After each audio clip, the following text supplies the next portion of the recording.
هلن هلن نمیخوری؟ بدی دست کار میکنی.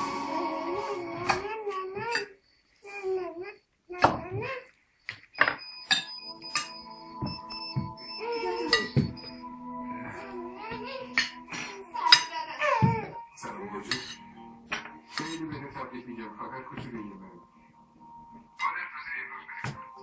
من خیلی برای تو امروز خوشحال شدم امیدوارم تمام خوشی دنیا به زندگی ممنونم داداش.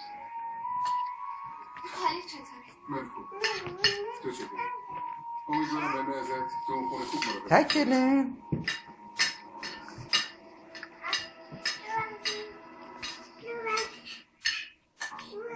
آره داداش. خب میتونی